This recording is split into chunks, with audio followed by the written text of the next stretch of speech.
Good morning students. आज हम स्वयं प्रकाश जी द्वारा लिखित कहानी नेताजी का चश्मा पढ़ेंगे। सबसे पहले हम स्वयं प्रकाश जी के बारे में जानते हैं। स्वयं प्रकाश जी का जन्म सन 1947 में इंदौर मध्य प्रदेश में हुआ।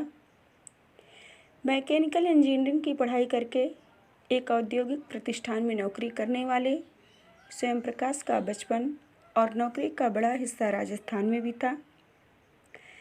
सेवानिवृत्ति के बाद विवस्था पत्रिका के संपादन में लग गए। उनकी कुछ प्रमुख रचनाएं इस प्रकार हैं, जैसे सूरज कब निकलेगा, आएंगे अच्छे दिन भी, आदमी जात का आदमी और संधान। स्वयं प्रकाश जी वर्ग शोषण के विरुद्ध चेतना को जागरूक करने में लगे रहे। जीवन में जात संप्रदाय और लिंग के आधार पर जो भेदभाव हो रहे थे उसके खिलाफ उनके मन में प्रतिकार का स्वर भी था। लेखक ने देशभक्ति को सर्वोपरि माना। उन्होंने बताया कि व्यक्ति चाहे जैसा भी हो, उसके मन में यदि देशभक्ति की भावना है तो वह अति महत्वपूर्ण है। चारों ओर सीमाओं से घिरे भूभाग का नाम ही देश नहीं होता। देश बनता है उसमें रहने वाले सभी नागरिकों, नदियों, पहाड़ों, पेड़ पौधों, वनस्पतियों, पशु पक्षियों से, और इन सब से प्रेम करने तथा इनकी समृद्धि के लिए प्रयास करने का नाम देशभक्ति है। लेखक बता रहे हैं कि जो चारों तरफ सीमाओं से घिरा होता है उसे ही सिर्फ देश नहीं कहा जा सकता, बल्कि उस देश में रहने वाले नागरिक, निवासी, नदी, पहाड़, पेड़ पौधे, वनस्पतियाँ, पशु पक्षियों से प्रेम करने वाले, देशभक्त की भावना रखने वाले लोगों के कारण किसी भी देश को देश कहा जा सकता है। और देश की समृद्धि के लिए जो प्रयास किया जाता है, जो देश के विकास के लिए प्रयास किया जाता है, वो देशभक्ति की भावना है। नेताजी का चश्मा कहानी कैप्टन चश्मे वाले के माध्यम से देश के करोड़ों नागरिकों के योगदान को रेखांकित करती है, जो इस देश के निर्माण में अपने अपने तरीके से सहयोग करते हैं। लेखक बता रहे नेताजी का चश्मा, इसमें एक कैप्टन अपने देशभक्त की भावना को प्रदर्शित करता है और यह साबित करता है कि देश के करोड़ों नागरिक अपने देश के लिए किस प्रकार से योगदान करते हैं, इस देश के निर्माण में अपने अपने तरीके से सहयोग करते हैं। और देशभक्त की भावना में सिर्फ बड़े ही नहीं शामिल होते हैं, बड़े ही योगदान नहीं करते हैं, बड़े ही अपना सहयोग नहीं करते हैं, बल्कि इसमें बच्चों का भी योगदान शामिल होता है, उनका सहयोग भी शामिल होता है। हालदार साहब को हर 15वें दिन कंपनी के काम के सिलसिले में उस कस्बे से गुजरना पड़ता था। कस्बा बहुत बड़ा नहीं था जिसे पक्का मकान कहा जा सके, वैसे कुछ ही मकान और जिसे बाजार कहा जा सके वैसा एक ही बाजार था।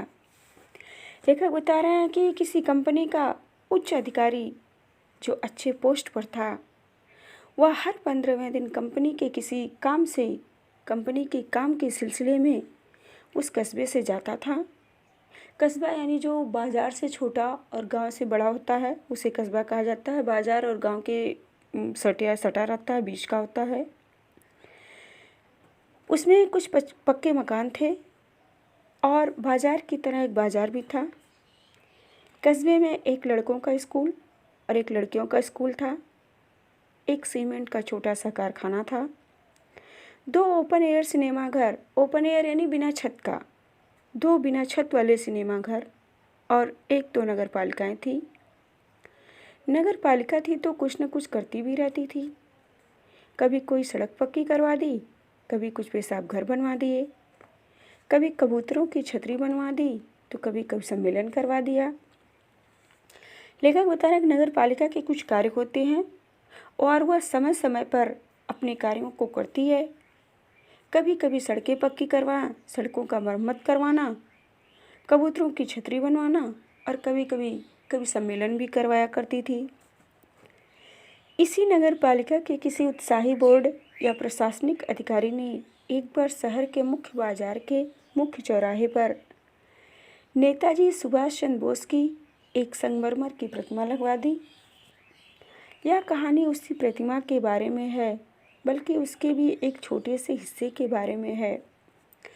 लेखक बता रहे हैं कि इसी नगरपालिका के कुछ उत्साही युवकों ने, कुछ उत्साही बोर्ड ने, प्रशासनिक अधिकारी ने एक बार शहर के मुख्य बाजार के मुख्य चौराहे यानी जहाँ चार रास्ते मिले होते हैं, चार राहों का समाहार होता है, उसे चौराहा कहते हैं। और उनके मन में विचार उठा, उनके मन में कल्पना उठी कि इस मुख्य चौराहे पर क्यों ना सुभाष चंद्र बोस की एक संगमरमर की मूर्ति बनवाई जाए, प्रतिमा लगवाई जाए।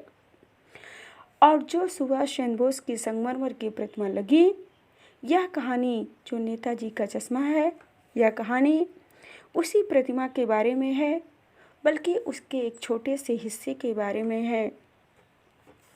लेखक ने नेताजी का चश्मा भरा। नेताजी का चश्मा, नेताजी का नाम सुनते ही हमारे मन में एक ऐसे व्यक्तित्व की छवि उभर आती है जो हमारे देश को स्वतंत्र कराने में, हमारे देश को स्वाधीन कराने में महत्वपूर्ण प्रयास किया।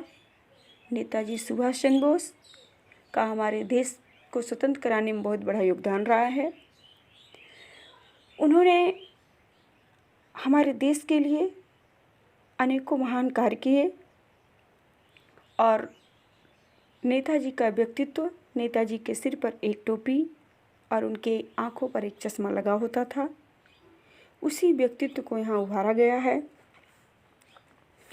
पूरी बात तो पता नहीं, लेकिन लगता है कि देश के अच्छे मूर्तिकारों की जानकारी नहीं होने और अच्छी मूर्ति की लागत, अनुमान और उपलब्ध बजट से कहीं बहुत ज़्यादा होने के कारण काफ़ी समय ऊहापोह और चिट्ठी पत्री में बर्बाद हुआ होगा और बोर्ड की शासनावधि समाप्त होने की घड़ियों में किसी स्थानीय कलाकार को ही अवसर देने का निर्णय किया गया होगा और अंत में कस्बे के इकलौते हाई स्कूल के इकलौते ड्राइंग मास्टर, मान लीजिए उनका नाम मोतीलाल था, को यह काम सौंप दिया गया होगा, जो महीने भर में मूर्ति बनाकर पटक देने का विश्वास दिला रहे थे।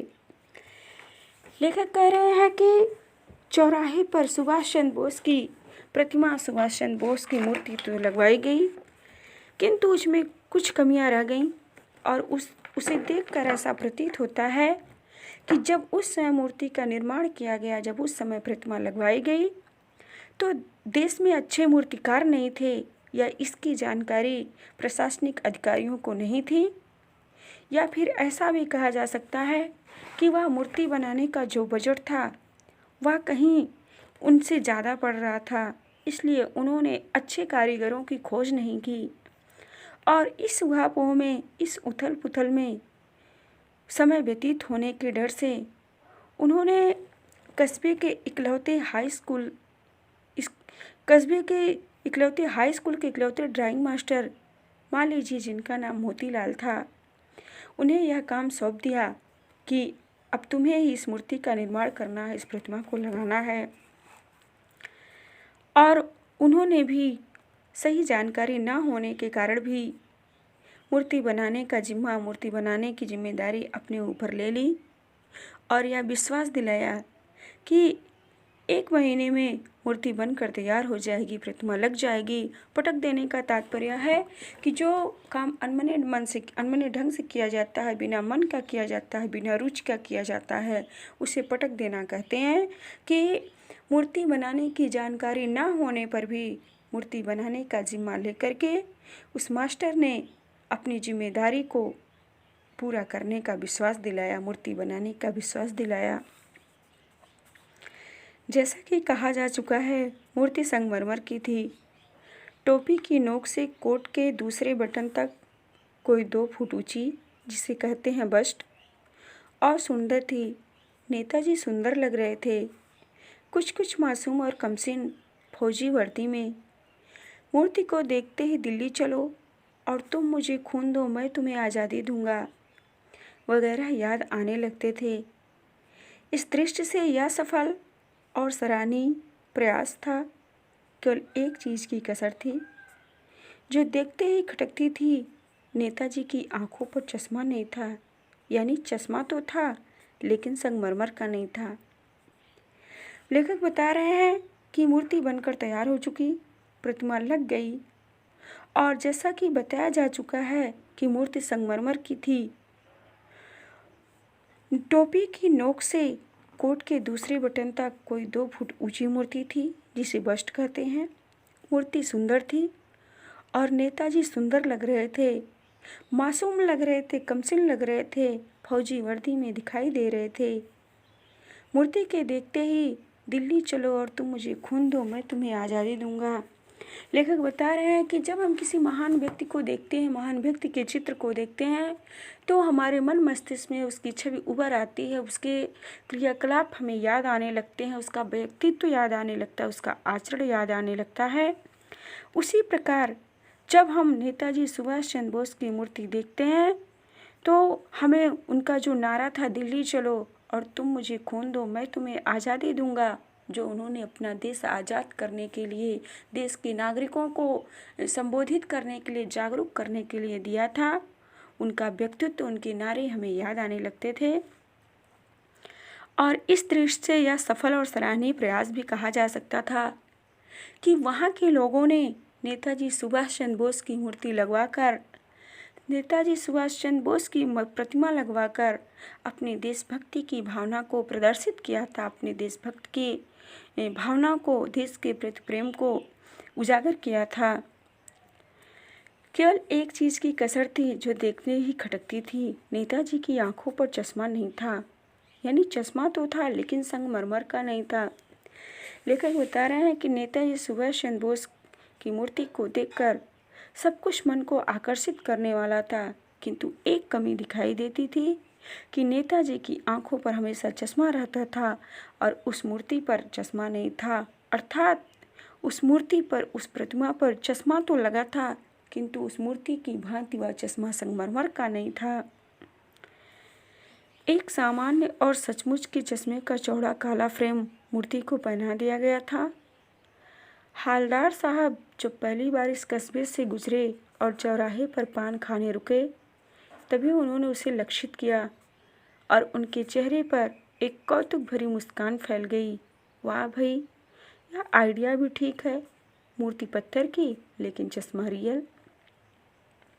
लेखक बता रहे हैं कि नेताजी की मूर्ति पर जो चश्मा लगा हुआ था वह संगमरमर का नहीं था, बल्कि एक सामान्य और सचमुच चश्मे का चौड़ा काला फ्रेम मूर्ति पर लगा दिया गया था, मूर्ति को पहना दिया गया था। और जब उच्च अधिकारी हालदार साहब पहली बार उस कस्बे से गुजरे, उस चौराहे के पास पान खाने के लिए रुके, तभी उनकी दृष्टि, उनकी नज़र उस मूर्ति पर पड़ी और उस मूर्ति पर, उस चेहरे पर लगे हुए चश्मे पर पड़ी, जिसे देख करके हालदार साहब की कौतूहल भरी मुस्कान फैल गई, आश्चर्य से उन्हें की मुस्कान आ गई और उन्होंने कहा, वाह, यह आइडिया या उपाय भी ठीक है कि मूर्ति पत्थर की है, संगमरमर की है, किंतु जो इस पर चश्मा लगा हुआ है, जो चश्मा लगाया गया है, वह वास्तविक है, वह रियल है।